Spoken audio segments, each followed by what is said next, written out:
Bulloon garmaamu tolama mana hidhaa oola. Boontu kottu mee kottu kottu.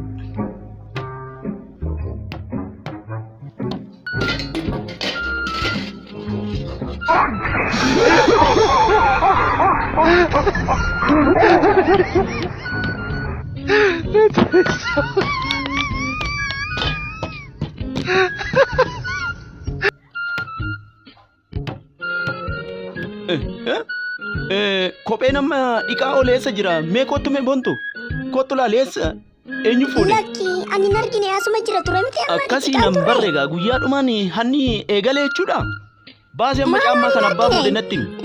Anuu kana maaliin godha namicha maraataa maal natti fide ijoollee amma moo meeshaa baasee maal gochuufi?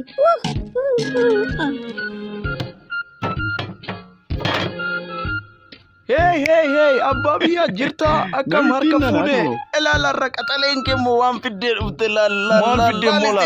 Kophee faashinii biraandii ta'e oo qabi laalimeemu laalisiin jedhem.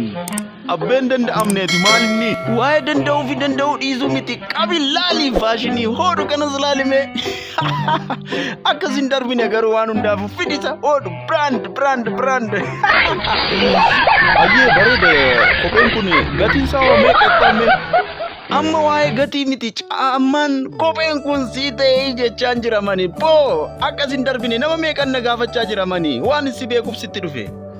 Hello, anuma bilbiluuf jedhu bilbilte aboo nama ajaa'ibu kophee babbareedaa tokko argeeta nama isa gaafachaa jira mee dafii kottu laalladhu mee sii taasiifillee bitadhu. Ajaa'iba etta lakki achuma mucaadhuma naannoo keenyaa tokkotu fidee dhufe barbeetta.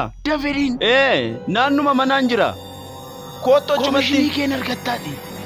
Haa ta'u nan dhufa jedheera namichi kophee kana nama bitu waan ta'eef anis jaaladheera kophee kana. Tole kana miti an barbaadamu gurgurra.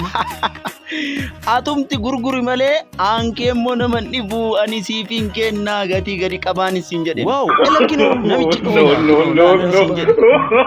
Kopheen isin jettan kanadha. Kophee mana na fuutanii bakkanatti naattu. Hattoota wayiidha. Lakki meebbaa tasgabbaay isumatu fidee dhufe ana miti keessaan qabu. Ani harka keessaan qabu jedhama saafaatiin na hatti. Hattuun kun ishin oduu nama taatellee. Mucaan namaa waasii harkatti ta'a waajjira poolisii keessi noo ta'uu baate. Kana reenfama waajjira poolisiin keessaa ammatti nagarsiisa eenyu akkan ta'e amma maal taate. Yaa Rabbi jaalalleen kun bakka nu jeesan siin jedhaarra. Akka jaalallee qabdu maaliif natti himne duraati? Sitti meen ture sumatu irraanfate malee. Isayyuu maal fakkaata akkam nama sodaachisaa joo. Si dhageessa atoo maa jechuudha callisti obboleessa niti nama hammatteetii qaba nadhiisriidha kun maa jechuudha. Intalan nana atoo erga bultii qabaate akkam faana afaan kee banaa deemtare maaliif hammattee deemta dafii natti mammaduu sin ajjeesii lakki akkas miti maaloo na dhagee nan ajjeesiin ani maatiin qaba maaloo na dhiisi bultiin qaba. Abbaa akkami maal taate raayini? Sanyii kiyya gallakkifamtammoo mana barnootaati. Wayyoo osoon sii kenniin hin bahe miti anis irra faa jirta turtem irraanfadheen natti gore dhiifama. Dadhabde miti ree bakka sittiin naan didde jiru qabaasiin jennaan deemiyyuu sin barbaada. Lakki caalee kiyya akkas miti maa inni yeroo si hammatee deemu argeetanii kanaaf dhiifama ani daandii irratti ishii dhukkubnaan qabeen deeme malee waan biraatiif miti bari kana nama dhukkubsateef nama kolfuus adda baafadhu ishii. Obboleessa dhiifama haadha manaa koo waan gargaarteefis galatoomiif hin jedhe dhiifama guddaa. Deemachi narraa dhiifamni kee achi badu. Ani garuu haadha manaa koof baay'ee nama kana beeki garuu.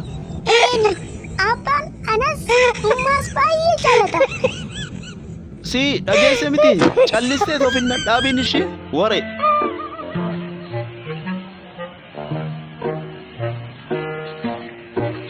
Harrammaa du'a jala na baasten siin jedheen.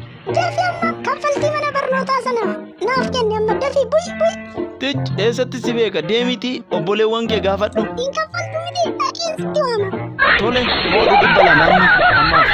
Hin ta'u iddoo afur kaffaluu qabda namicha kanaan nyaatamuurra 400 Hin kaffalu dhaqeetti himi. Namicha Hodhu natti waamin daa'ima guggubattuu maaliiti ijoollee kun?